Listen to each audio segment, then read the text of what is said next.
সারা দেশে টাইফয়েডের টিকাদান শুরু হয়েছে। প্রায় 5 কোটি শিশুকে টিকা দেওয়ার লক্ষ্যে কাজ করছে সরকার। মাসব্যাপী চলবে এই ক্যাম্পেইন। কর্মসূচি উদ্বোধন করে স্বাস্থ্য উপদেষ্টা বললেন, টিকার মাধ্যমে যত বেশি রোগ প্রতিরোধ করা যাবে, হাসপাতালে চাপ ততই কমবে। আরফিন শাওনের report. Colour expert, George sap এবং মাইল্ড অন হ্যান্ডস টেকনোলজি সমৃদ্ধ অরিক্স ক্রিস্টাল ওয়াশ আপনার লন্ড্রি এক্সপার্ট।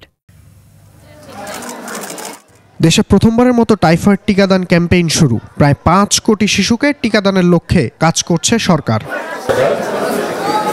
সকালে রাজধানীর স্যার সলিমুল্লাহ মুসলিম এতিমখানা কেন্দ্রের টিকাদান কার্যক্রম উদ্বোধনের মধ্য দিয়ে শুরু হয় এই ক্যাম্পেইন। দেশব্যাপী এমন কর্মসূচিতে আনন্দিত শিক্ষক শিক্ষার্থীরা। 15 বছরের ভিতরে যারা আছে তাদেরকে টিকাটা দেওয়া হচ্ছে। এই যে মাননীয় স্বাস্থ্য উপদেষ্টা উনি আসছিলেন, উনি আর কি উদ্বোধন করে রেখে দিয়েছেন। আলহামদুলিল্লাহ, খুব ভালো। হ্যাঁ, সবাই স্বতঃস্ফূর্তভাবেই দিচ্ছেন। টাইফয়েড জয়ের টিকা দিতে হ্যাঁ জানে আমার বন্ধু বান্ধবরা। আমার বান্ধবীরা প্রায় 6 জনের মতো, আর আমার ছোটরা আছে। অনুষ্ঠানে স্বাস্থ্য উপদেষ্টা বলেন, টাইফয়েড ভ্যাকসিনের মাধ্যমে রোগ প্রতিরোধ করা সম্ভব।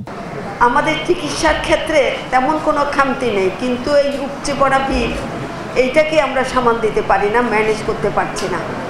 তো সেই জন্যই বলবো, যত বেশি পারি আমরা রোগকে প্রতিরোধ করি। রোগ যদি আমরা প্রতিরোধ করতে পারি, তাহলে আমাদের হাসপাতালে এত জায়গার দরকার হবে না। পরে রাজধানীর বিভিন্ন শিক্ষা প্রতিষ্ঠানে কার্যক্রম পরিদর্শন করেন স্বাস্থ্য উপদেষ্টা। আরফিন শাওন, 21 টেলিভিশন, ঢাকা।